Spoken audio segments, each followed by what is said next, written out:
So today we will continue the acute rheumatic fever. So we have already studied the manifestation of acute rheumatic fever. Today we will talk about the clinical features. We know that whenever there is an upper respiratory tract infection with group A streptococcal bacteria, right, in 3 to 6% of the individuals who are genetically susceptible, that means they have genes at their HLA at chromosome number 6, right? When these genetically susceptible individuals they develop this upper respiratory tract infection, then after approximately 3 weeks they develop a condition which is called as acute rheumatic fever. Now this acute rheumatic fever, as the name is suggesting, it will be accompanied with fever, high grade fever. With fever there will be few manifestations, right? These 5 manifestations should be remembered at all times. Number 1 is polyarthritis. Polyarthritis, in 60 to 75% of the cases there will be polyarthritis, right? Then subcutaneous nodules, chorea, erythema marginatum, and pancarditis, that is inflammation of the heart. So inflammation of the heart will be seen in 50 to 60% of the cases, whereas polyarthritis is the number 1 feature which will be seen in maximum majority of the cases. In 60 to 75% of the cases, polyarthritis will be seen. Right? Pancarditis will ultimately lead to rheumatic heart diseases. So the manifestation, the clinical features can be remembered by the mnemonic of Jones, right? Dr. Jones was the first to give a criteria to diagnose acute rheumatic fever. So Jones, J stands for joints, O, you can remember O by heart, right? Because it looks like heart. So heart means pancarditis, then N for nodules, subcutaneous nodules, E for erythema marginatum, and S for Sydenham's chorea or St. Vitus dance. So joints, there will be migratory polyarthritis of large joints. This is very important, migratory polyarthritis of large joint. Polyarthritis means inflammation in the joints. The synovial membrane will be inflamed and will be migratory in nature. That means let us say first knee is infected, then knee will become all right and the pain will shift to elbow, or the pain will shift to the wrist joint, or pain will shift to the other knee, like that. So there will be migratory kind of polyarthritis, only in the large joints. However, this migratory polyarthritis is recovered completely and there are no deformities, right? As the acute rheumatic fever episode is over, right, that is from 1 to 3 months, right, approximately in 1 to 3 months, this migratory polyarthritis will be recovered. Then second is inflammation of the heart pancarditis. In 50 to 60% of the patients, they will complain of pancarditis. Now pancarditis is inflammation of all the 3 layers of the heart: pericarditis, myocarditis, and endocarditis. Pericarditis, the clinical features will be pericardial pain. This sharp stabbing pain or cutting type of pain. The word is cutting type of pain in the heart is very much different from the angina and myocardial infarction. First, it will be accompanied with fever, right? And secondly, the pain will be very much severe, very much cutting type of pain, right? Stabbing type of pain. Then pericardial rub, there will be, on auscultation, there will be pericardial rub, the crackles can be heard, and then small pericardial effusions in echo. We can see the small pericardial effusions in the pericardial layers. This pericarditis also resolves completely. Then we have myocarditis, right? Myocarditis is inflammation of the myocardium. If myocardium is inflated, if myocardium is inflamed, then you can well imagine that can lead to the ventricular failure, right? Because the heart pumps the blood. If the muscle is inflamed, it cannot pump the blood. And if it is too much severe, the inflammation is too much severe, it can lead to cardiac failure, and cardiac failure can lead to sudden death. So the important reason for death in acute rheumatic fever, or you can say the only reason for the death in acute rheumatic fever, is severe cardiac failure. Right. Apart from this, there will be relative tachycardia. Relative tachycardia means generally for every 1 degree Fahrenheit raise of temperature, there is 10 extra pulses. The pulse rate raises at 10. For example, if the normal body temperature is 98.6, If somebody is having 99.6 degree Fahrenheit temperature, right, then you can expect his pulse rate to be of 82 in count, right? But in myocarditis, there will be more than 10 pulse beats will be raised, right, for every 1 degree Fahrenheit raise of temperature. This is 1 degree, not 10. Right, then there will be S3 or S4 sounds, which are pathological sounds in the adult. For children, S3, S4 might be physiological, right? So, but you will hear a distinct S3, S4 sounds in such children who are infected with acute rheumatic fever. Then there will be soft. The S1 sound will become soft. There will be PR interval will be prolonged in ECG, right? Then endocarditis. Endocarditis is the innermost layer of the heart, and it covers the valves also, valves, valves also of the heart, right? So valves of the heart, they are also inflamed because there is endocarditis, so that is valvulitis, and this valvulitis manifests as mitral regurgitation, also aortic regurgitations, right? Mitral or aortic regurgitation. We will talk about this in rheumatic heart disease, right? This will produce a murmur sound. There will be early and mid diastolic murmurs, right? This endocarditis is the only clinical feature which does not resolve completely and may produce long-term complications.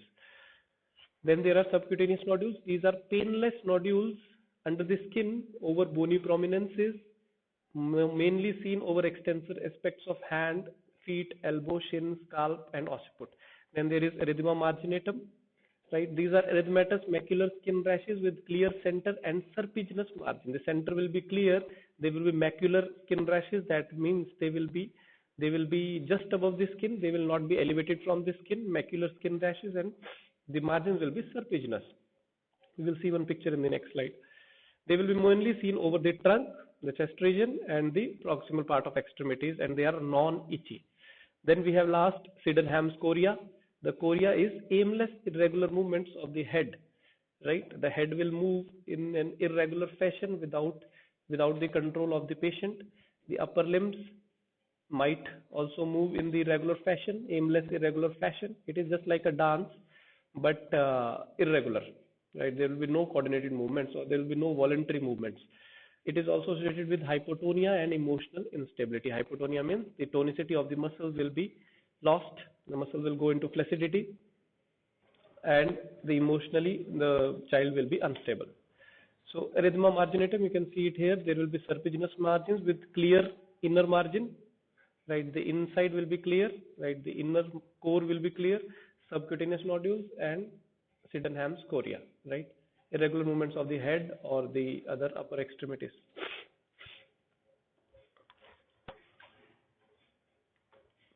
Investigations for ARF, since acute rheumatic fever is accompanied after a bacterial infection, so we can expect leukocytosis in TLC and DLC. In blood, we can expect a raised WBC count.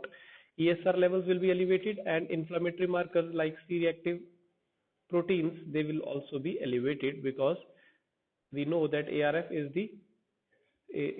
ARF involves inflammation of the bodily tissues like heart, like joints, right? So C-reactive proteins, the markers of the inflammations, the acute phase reactants, APRs, like CRP, they will be raised.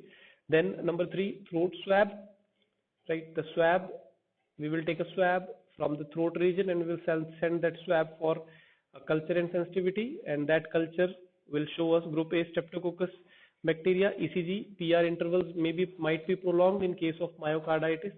Then anti-streptococcal serology, very easy to perform, right? The anti-streptolizin O, the antibody to the streptolizin O can be detected, right? Because the body develops antibodies to the streptococcal bacteria, that is antibody to the streptolizin O antigen. And these antibodies can be detected in the blood. There will be raised titers of these antibodies in the patient who have been infected recently, who have been infected with streptococcal bacteria, plus antibody to the DNase B. So we can detect the presence of or the infection of streptococcus by these two. Then echocardiogram will also show us valvular defects, right? Echocardiogram will also show us valvular defects. Echocardiogram is the ultrasonogram of the heart, right? So if heart is having inflammation, especially the endocarditis, will result in regurgitation. Excuse me.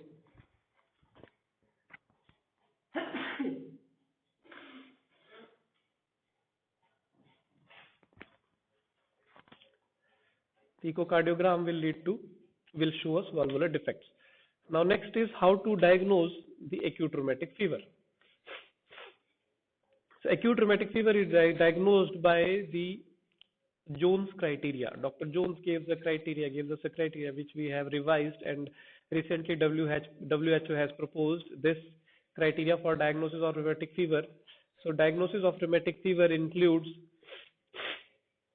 major manifestations, minor manifestations, and supportive evidence. Major manifestations are the clinical features which we have already talked about: carditis, polyarthritis, chorea, erythema marginatum, and subcutaneous nodules. Whereas the minor manifestations are of three categories: number one, clinical features; number two, lab features; and number three, ECG pattern. So clinical features like fever, polyarthralgia is considered as one minor manifestation. The lab raised ESR WBC is considered as one minor manifestation, or the ECG prolonged PR interval is considered as one minor manifestation. Apart from this, we have supportive evidence. Evidence means where we can directly find the evidence of recent streptococcal bacterial infection. For example, raised antistreptomycin O titers in the blood will tell us about the evidence. They are the evidence for recent streptococcal bacteria. Then throat culture, if they are positive for streptococcal bacteria, group A streptococcal bacteria, then it is one supportive evidence. Or rapid antigen test for gas, the rapid antigen detecting test, RADTs, right? If they are positive, they show positive for gas. Or recent scarlet fever. Scarlet fever, if the person is diagnosed with recent scarlet fever, and after that if he develops the feature of acute rheumatic fever, then also this scarlet fever is taken as supportive evidence. So how to diagnose? If we have two major plus one evidence, right? That means if the person is having any two features from among these five, right, plus one supportive evidence. For example, say the person is having only polyarthritis. Suppose a child is complaining of only polyarthritis with ASO levels raised, right, with the raised ASO levels in the blood. So then we will diagnose the person as acute rheumatic fever, especially the primary episodes. Primary episode means first time the person is having, or the child has developed acute rheumatic fever, right? The patient is complaining of acute rheumatic fever for the first time in his lifetime, right? If suppose the person is having only one major criteria, right, but having two minor manifestations as positive, right? For example, person is having the feature of carditis, plus person is having fever, right? Plus person's WBCs are raised, right? Plus one evidence is also positive among all these four. Then also the person is diagnosed as primary episode of ARF. Then if a person is giving history of acute rheumatic fever 6 months back, and now also the person is suffering with features of acute rheumatic fever, right? Then the person is labeled as recurrent episode of acute rheumatic fever. That person is not a primary episode, person is a secondary or tertiary, or howsoever many times episode of acute rheumatic fever, right? The criteria remains the same: two major plus one evidence, or one major plus two minor plus one evidence, right? Then if somebody is giving a history of acute rheumatic fever before, right? For example, 6 months before, if somebody is telling that I was having an episode of acute rheumatic fever, or I was having similar type of pain 6 months back, right? And at that time I was having pain. I was also having chest pain, and the doctor told me that you are having carditis also. Then this time we don't need any major evidence to diagnose, just two minor evidence and one supportive evidence is the two minor manifestations, and one supportive evidence is good enough to diagnose the patient of acute rheumatic fever, right? Plus, the last category is if the person is having chorea, right? Purposeless irregular movements.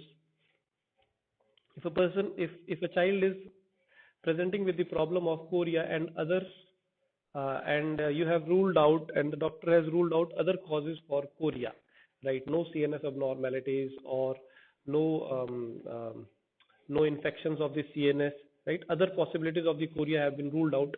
Then any one major manifestation plus one supportive evidence, or any one supportive evidence is good enough to diagnose the person as acute rheumatic fever. Now, why the diagnosis is so complicated in acute rheumatic fever? The reason for that is because of the treatment. The treatment for acute rheumatic fever goes on for years together, right? It goes for 10 years, right? So if suppose you have diagnosed a person with acute rheumatic fever, you have to supplement him with antibiotics every day for next 10 years. That means every day he will take penicillin, he will take amoxicillin for next 10 years, or he will take penicillin injections every 3 weeks for next 10 years. So it is very important to properly diagnose the acute rheumatic fever. Underdiagnosis can lead to rheumatic heart diseases, and overdiagnosis can lead to um, overfeeding of overfeeding of antibiotics, unnecessary antibiotics, right? So diagnosis is little complicated, not complicated. Diagnosis is little tough, but easy to make.